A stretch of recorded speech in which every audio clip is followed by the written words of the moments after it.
All right, today this lesson is going to focus on um, posting transactions from the general journal to the general ledger. Now, we just finished talking about the general journal. So transactions are first recorded there, but there's no totals on it.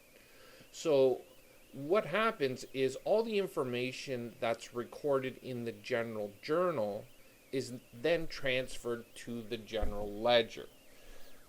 Now, up until this point, our ledgers have consisted of T accounts, but T accounts are impractical. They basically are used to teach introductory accounting students the increase and decrease side of different accounts.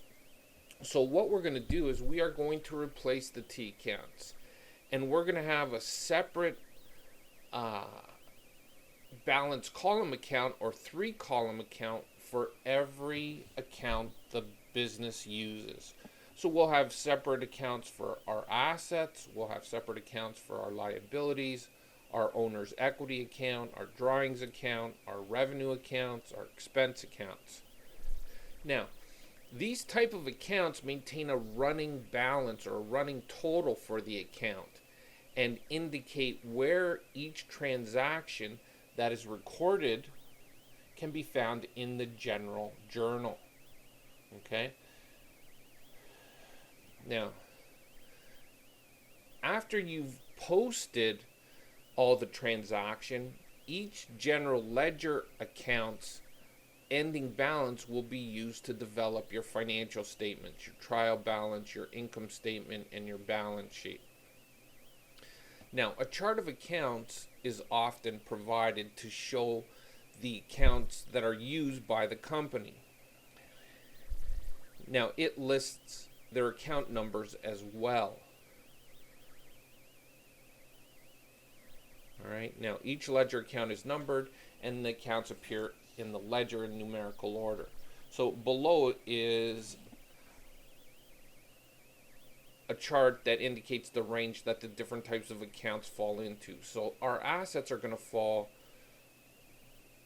under account numbers 100 to 199, our liabilities from 200 to 299, owner's equity and drawings 300 to 399, revenue 400 to 499, and expenses 500 to 599.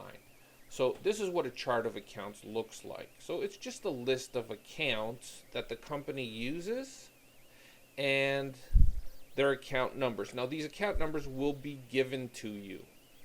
Okay? Now,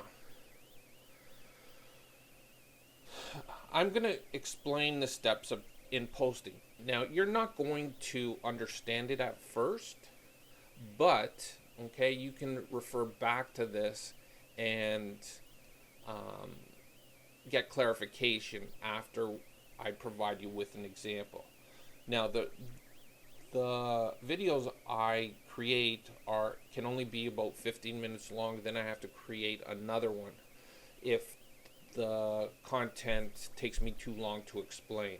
So again, you're not going to understand these at first, but once we go through the example, you will. All right, so step 1 is using your journal, locate the account affected in the ledger.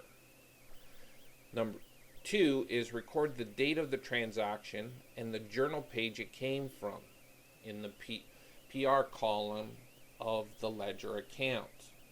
Okay, PR stands for posting reference. Now, the page number should be preceded by a J. So, for example, J1. Next, record the amount of the transaction in the debit or credit columns and then calculate the new balance in the account and record it in the balance column. Number 4 is indicate whether the balance in the account is a debit or a credit balance and record this in the DRCR column. Now, here's an important note.